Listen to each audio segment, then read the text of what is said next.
Hello, hello, hello, and welcome back. How are you? I hope everyone is doing very well. I hope this recipe today makes you even better. So, this is a cheese pie. When I was researching this recipe, I found out that this is made in many countries with different names and different fillings and all of that kind of nice stuffing. This is my take on a cheese pie. You can definitely use some meat or cold cuts or whatever your heart desires, but if you love cheese, then this is for you. I'm going to use some leftover phyllo pastry sheets, and if you have in your freezer or if you can get your hands on them, they are so easy to work with. I use them in the baklava recipe and I have some left over here, so here we are. For the stuffing, I'm going to use feta cheese and a little bit of ricotta cheese. You can use any combination between a salty cheese and less salty cheese, I would imagine. You can also substitute the ricotta for yogurt.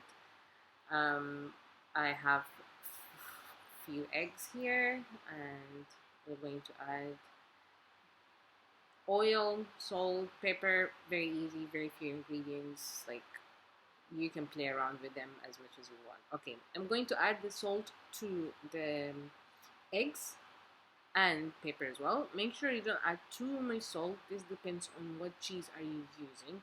I would only suggest against mozzarella maybe, because you don't want this to be stretchy.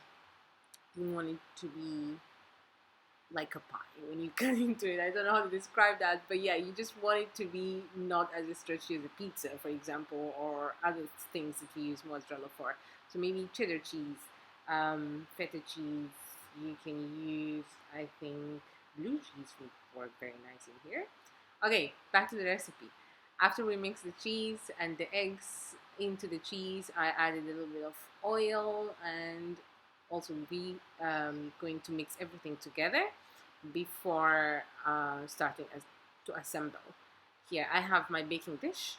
I'm just brushing it with some oil, not too much oil because we already added some oil in there, and I also wouldn't suggest to use butter or anything. You don't want it to be too heavy. Okay, I forgot to add the baking powder to the filling, and you want to add baking powder just because you're looking for fluffiness between the layers of the fill sheet. If you don't, I think it's going to be just clumping all together and not that, like, not too much air in between, and this is not what we're looking for. Okay, here we're working with the fill sheets now. Depends on the size of the tray that you're using to bake this in. You're going to cut the sheets.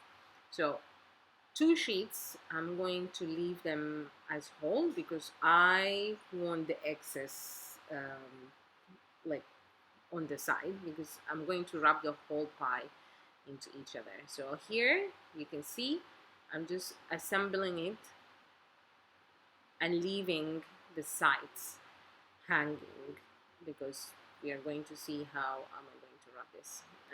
I'm going to put the other one, and now we have a lot of sheets left over still. I think we are going to have another recipe coming with phyllo sheets. Okay, these are the sheets that we cut. So for assembling this, I'm going to actually put 2 sheets and then a filling, a little bit of the filling, and then other 2 sheets, and then a little bit of the filling. So think about this as lasagna. Okay, so you're just assembling a lasagna made of phyllo sheets and cheese.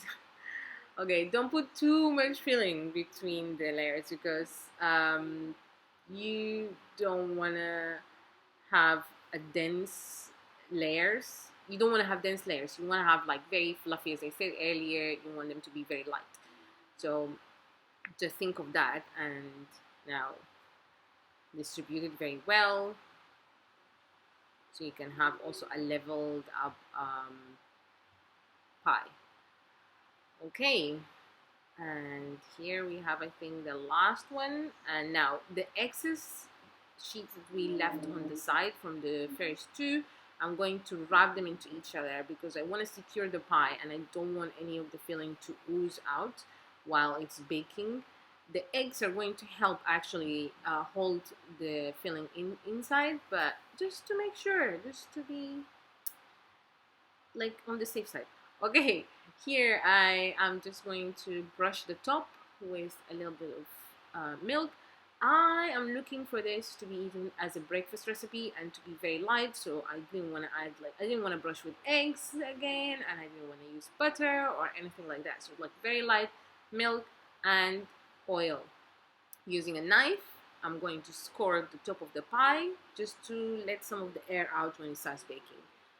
Also using a little bit of sesame seeds and nigella seeds just to jazz things up a little bit. If you don't like them, you can leave them out, but I would say they give that extra flavor. Very nice flavor.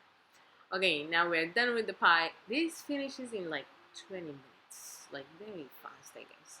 So pushing it in an oven that is 100 degrees, 100 C, okay, and it took me around 25 to 30 minutes, but you have to keep an eye on it because you just like the time might be different depends on your oven as well.